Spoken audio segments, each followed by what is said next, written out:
Olá! Nessa aula a gente vai estudar o design do layout do HD, que em resumo é o que deve ser considerado em termos de particionamento na hora de fazer uma instalação do Linux. O que são partições, o que são modos de montagem e o que é relevante nesse assunto. É uma aula mais teórica, mas tudo que eu vou dizer aqui é importante para o exame. Como eu já disse, a prova não tem só questões sobre comandos, tem questões de conceitos e esses conceitos que eu vou passar aqui são importantes. O primeiro conceito que se deve ter claro na cabeça é o conceito de partição e ponto de montagem. Então, considerando aqui, por exemplo, uma máquina que tem dois discos, um disco SDA, um disco SDB. Então, esse disco inteiro é o disco SDA. E o que a gente faz com esse disco é dividir ele em partições, dividir ele em partes. Isso é o particionamento, dividir um disco em partes. Então, quais são os nomes das partições? As partições vão ser o nome do disco, no caso SDA, e o número. SDA 1, 2, 3, 4. Por exemplo, no caso do SDB eu tenho só duas partições, duas partes. É a partição SDB1 e a partição SDB2. Com essas partições criadas, eu vou criar o ponto de montagem. O ponto de montagem é pegar um diretório, uma parte da estrutura de árvore do Linux, um diretório, e associar esse diretório a uma partição. Então eu posso dizer aqui que a partição SDA3, que é essa verde aqui, está associada ao ponto de montagem /home, ao diretório /home. Eu posso dizer que o diretório tmp está associado à partição SDB2. Então eu tenho a partição e o ponto de montagem, que é o diretório. É comum a gente dizer a partição /home, a partição /var, isso é normal, é do dia a dia. Mas na teoria, no conceito mesmo, o nome da partição é o SDA1, S2, 3 ou 4. O SDB1, 2, 3. O /home, o /tmp é o ponto de montagem daquela partição. A gente vai ver aqui também que tem uma área de partição, uma partição associada à área de swap. Ao invés de associada a um diretório, a partição pode ser associada à área de swap. Daqui a pouco eu explico um pouco mais sobre o que é a área de swap. Agora, quais as vantagens do particionamento? A gente tem várias vantagens, eu vou citar as principais delas aqui. Voltando aqui na tela, a principal vantagem é a questão do espaço em disco. Supondo que eu só tenha uma partição, que eu só tenha a partição barra, na verdade, o mínimo de partições que eu tenho que ter é duas. Uma partição para ser relacionada ao diretório barra e uma partição para ser associada à área de swap. Então, no mínimo, eu tenho que ter duas partições, a barra e a swap. Supondo que eu só tenha a partição barra aqui, qual que é a desvantagem disso? A desvantagem é que, por exemplo, o diretório /home é onde ficam os arquivos dos usuários. Caso um usuário crie um arquivo muito grande, de alguma forma ele vai lá e cria um arquivo que ocupe todo o disco, isso vai afetar todo o sistema. Isso vai afetar todas as outras aplicações. Os sistemas, por exemplo, não vão ter espaço mais para gravar arquivos de log ou para fazer modificações no sistema. Então, uma ação de um usuário poderia afetar todo o sistema e todas as aplicações. Assim como um arquivo de log, que normalmente fica no /var, poderia ocupar todo o sistema e impedir o funcionamento de todas as aplicações e até mesmo dos usuários. Então, por isso a gente separa os diretórios principais em partições específicas. Assim, se, por exemplo, o /var encher, o /var ficar cheio, por causa de um arquivo de log, por exemplo, não vai haver nenhum impacto aqui no /home, ou não vai haver impacto no funcionamento das aplicações. Então, essa é uma das principais importâncias de criar partições, o controle de espaço em disco. Você consegue fazer o controle por partição.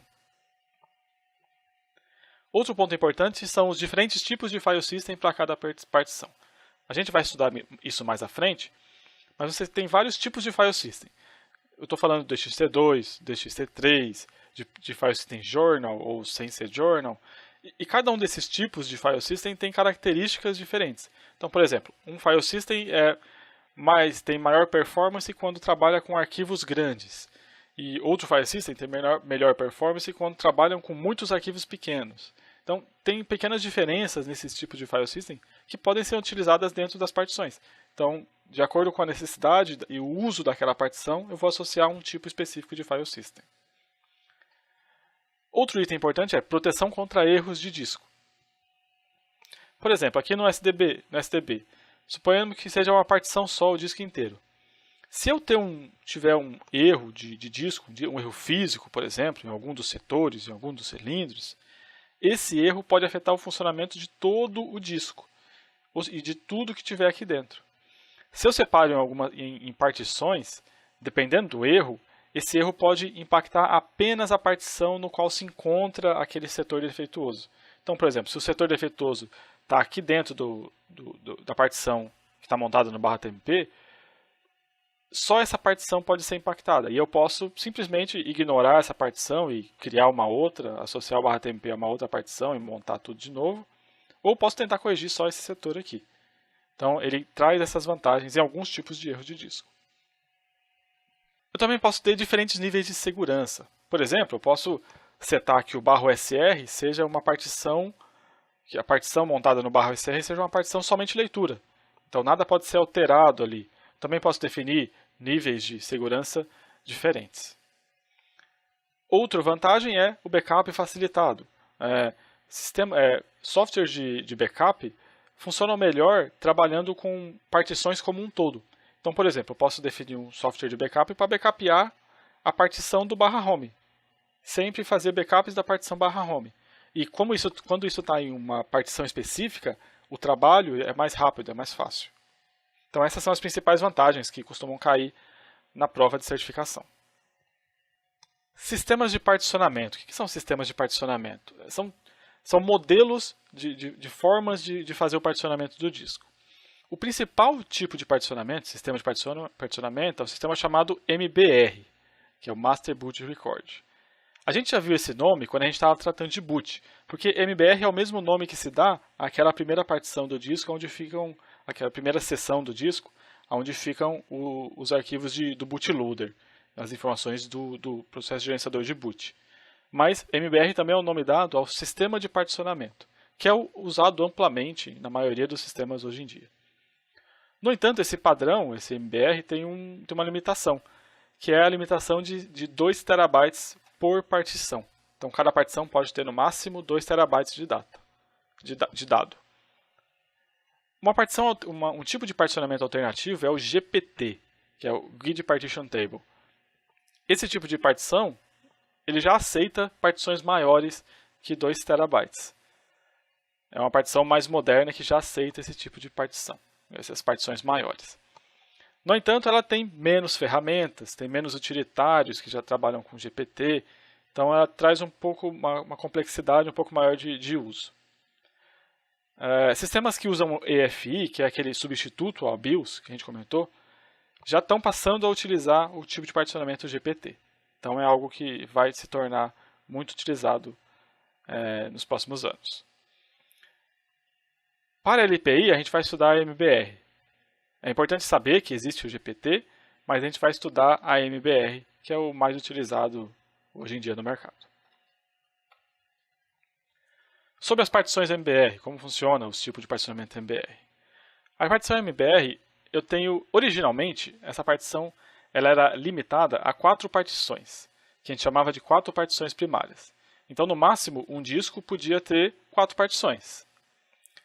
Para superar essa limitação, fez o seguinte: transformou-se uma das partições primárias em uma partição chamada estendida.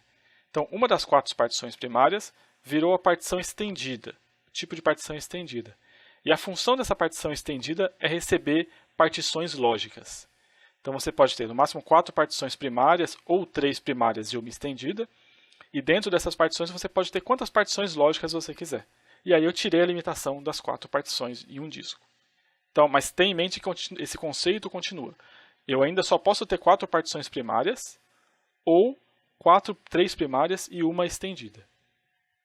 Como eu disse aqui, tem essa limitação. Não teria serventia, por exemplo, eu ter 2 partições estendidas. Né? Porque a partição estendida só serve para criar partições lógicas. E eu posso ter quantas partições lógicas eu quiser. Então, ou eu tenho 4 partições primárias, ou eu tenho 3 partições primárias e uma estendida, ou eu tenho 2 primárias e uma estendida, ou eu tenho uma primária e uma estendida. E dentro da estendida eu tenho quantas partições lógicas eu quiser. Outro ponto importante a saber para a certificação, a prova de certificação, é a numeração.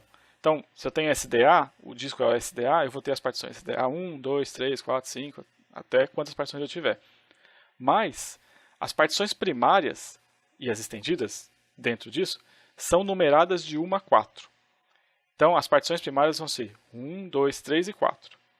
Eu posso ter gaps entre elas, por exemplo, eu posso ter só a partição 1 e a partição 4. Né? Uma partição primária SDA1, uma partição estendida, partição 4. Mas ela tem que estar nessa faixa, de 1 a 4.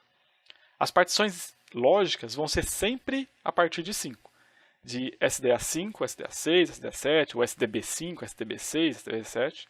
E devem estar sempre na sequência. Não pode haver gaps aqui. Não posso ter a 5 e a 7 somente. Seriam a 5 e a 6. Então é importante saber essa questão da numeração. Do 1 ao 4 são as partições primárias e do 5 ao 6, de 5 para cima, é a partição lógica. Considerações importantes das partições Linux. A primeira delas é que a partição barra é a primeira partição montada pelo kernel. Então, depois que eu carrego, ligo a BIOS, ele abre o gerenciador de boot, o grub, ele vai carregar o kernel em memória, e esse kernel vai montar a partição barra. A primeira partição que ele vai montar é a partição barra. A partir disso, ele vai usar as ferramentas e buscar as informações de configuração para montar as outras partições. Montar o barra home, montar o barra var, barra sr, seja qual for as partições que estão montadas. Mas primeiro ele tem que montar a barra. Ao menos 2 partições devem ser criadas. No mínimo 2. Como eu já disse, a barra e a swap. O que é a swap? O que é o swap? O espaço de swap. Todo sistema tem a RAM, a memória RAM, e nessa memória RAM são usados os dados voláteis. Todo software é carregado na RAM, todo arquivo que está sendo editado é carregado na RAM. Por quê? Porque a RAM é mais rápida, é uma memória mais rápida. No entanto, a RAM não pode, o sistema não pode nunca ficar sem espaço disponível na RAM. Se o sistema ficar sem espaço disponível na RAM, ele vai travar. Porque ele não vai ter como manipular as informações. Ele não vai ter como fazer a manipulação de dados na RAM. Então, uma alternativa a isso é a área de swap. A área de swap é usada no Linux, no Windows, em todos os sistemas.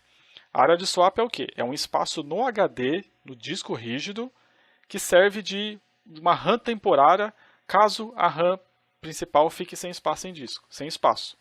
Então, se a RAM encher, no caso da memória RAM ficar totalmente ocupada, ele vai passar a usar o espaço de swap no disco para fazer as operações como se fosse a RAM. No entanto, é óbvio que o desempenho, quando está usando o disco, é pior. Né? O acesso, a leitura e gravação de dados em disco é mais lenta do que na gravação da RAM. Então, é essencial que haja um espaço de swap para ser usado eventualmente, mas não é bom que o sistema esteja sempre usando a área de swap para fazer o processamento de dados. Então, isso é o swap. E aí eu aloco as partições à minha área de swap. Então, a minha área de swap pode ter uma partição ou pode ter várias, compondo essa área de swap. Outro ponto importante é o tamanho da swap. Qual deve ser o tamanho da swap? Bom, a recomendação é que o tamanho da swap seja 2 vezes maior do que a sua RAM. Então, se você tem uma RAM de 2 GB, sua área de swap vai ser de 4. Mas é uma recomendação geral. Bom, isso é o swap. Então, de novo, as 2 partições que é obrigatória ter é pelo menos a partição montada no barra, uma partição montada no barra e uma partição montada para compor a área de swap. Códigos de tipos de partição. Quando eu crio uma partição, eu tenho que dar um código para ela, a instalação, o aplicativo que está criando essa partição, vai dar um código para essa partição identificando ela. Então, os 2 códigos, tem vários códigos, o código para o DOS e código para outros sistemas, mas os 2 códigos principais para o Linux é o 82 e o 83. O 83 é o código que indica que aquela partição é uma partição de um sistema Linux, e o código 82 é uma partição que indica que aquilo é um swap Linux. Então, se você vir esses 2 códigos, 82 e 83, entre as suas partições, você sabe que ali tem um sistema Linux. Outras informações importantes. Quais as partições mais comuns, mais usuais que se cria num sistema Linux e por quê? A primeira delas é a partição /home. Como eu disse já exemplificando antes, o /home é o diretório que ficam os arquivos dos usuários. Então é importante isolar esses dados, tanto para que os dados dos usuários não impactem a aplicação, quanto o contrário, que a aplicação não impacte o uso do sistema dos usuários. Porque se eu tiver um sistema todo com uma partição cheia, por exemplo, o usuário pode ter problema até para logar. Então eu separo o /home para que ele consiga acessar seus dados, mesmo que haja algum problema, e que ele também não impacte as outras aplicações. O /var é outro diretório que é sempre separado numa partição específica. Por quê? O /var tem muitos arquivos temporários, diretórios de filas de execução de impressão, de e-mail, por exemplo. E é comum que esses arquivos, por algum problema de gerenciamento, cresçam muito e ocupem muito espaço do disco. Então a gente separa isso para que esse diretório não impacte o resto do sistema. O /tmp é comum também, porque o tmp ele tem muitos arquivos temporários, arquivos de lock, e pode acontecer situação semelhante ao que pode acontecer com o var. Um arquivo aqui no /tmp ficar muito grande e impactar o resto do sistema. O /boot é um ponto importante. O /boot ele é o diretório que tem os arquivos do kernel, os arquivos do initrd, que são aqueles arquivos que são carregados em memória pelo grub, pelo gerenciador de boot. Inicialmente, tinha uma limitação, principalmente quando era usado o Lilo ao invés do grub, tinha uma limitação que o gerenciador de boot ele só conseguia acessar esses dados se esses dados estivessem no limite do cilindro 1024 do disco. Então, se os dados estivessem após o cilindro 1024, o gerenciador de boot não conseguia acessar esse dado e não conseguia fazer o boot da máquina. E por isso, era comum se criar a partição /boot, criar uma partição e associar essa partição /boot. Uma partição pequena, no máximo 50 MB, para criar essa partição para garantir que essa partição esteja antes do cilindro 1024. Hoje em dia, o sistema grub moderno ele já tem uma tecnologia que ele consegue acessar os dados do /boot, mesmo que ele esteja após o cilindro 1024. Mas em sistemas antigos essa limitação pode existir. E é por isso que até hoje, às vezes, se mantém essa prática de criar a partição /boot. Outro diretório é o /usr. O /usr tem muito aplicação, tem muito arquivo de aplicação. As aplicações instaladas normalmente vão parar aqui no diretório /usr. E para isso, para que as aplicações não sejam impactadas por problemas de disco em outros discos, por exemplo, um problema de um erro de disco físico em outra partição impacte os dados das aplicações em si. Então, o /usr também é muito montado em uma partição específica. E os diretórios que não podem ser montados fora do /. Então, como eu disse, a primeira partição que é montada é o /, que é obrigatório que seja montada, é o /. E é a primeira partição que o kernel monta. Depois que ele monta essa partição, ele vai acessar os dados que ele precisa para montar as outras partições. E esses dados, a maioria, por exemplo, está no /etc. Então você vai ter, por exemplo, /etc/fstab, que são os dados que têm quais as outras partições que devem ser montadas. Se você montar o /etc numa partição específica, quando o sistema ligar e montar o /, ele não vai conseguir acessar o arquivo do etc/fstab, por exemplo, ou arquivos de configuração em geral. A maioria dos arquivos de configuração do sistema estão no etc. E se isso estiver montado numa partição específica, depois que a máquina ligar e montar o /, ele não vai conseguir fazer mais nada, porque ele não vai ter acesso. Então o /etc não se monta em uma partição separada do /, ele tem que estar sempre junto com o /. A mesma coisa acontece com o /bin e com o /sbin. Nesses diretórios ficam os comandos, os scripts, os programas que a gente usa para realizar todas as atividades do Linux. Então, para ver as partições, para ler as partições, para ver os diretórios, ver os processos. Então está tudo aqui no /bin, /sbin. Então isso também não pode ser montado no /, porque senão ele não consegue fazer a sequência de montagem do disco. A mesma coisa acontece com esses diretórios dinâmicos, aquele que a gente viu, o /dev, o proc e o sys, que são os diretórios dinâmicos que têm as informações dos devices e informações do sistema, a gente já estudou. Então isso também não pode ser montado. Essa informação é importante saber, cai bastante na prova também. Você não pode montar essas partições esses diretórios em partições específicas.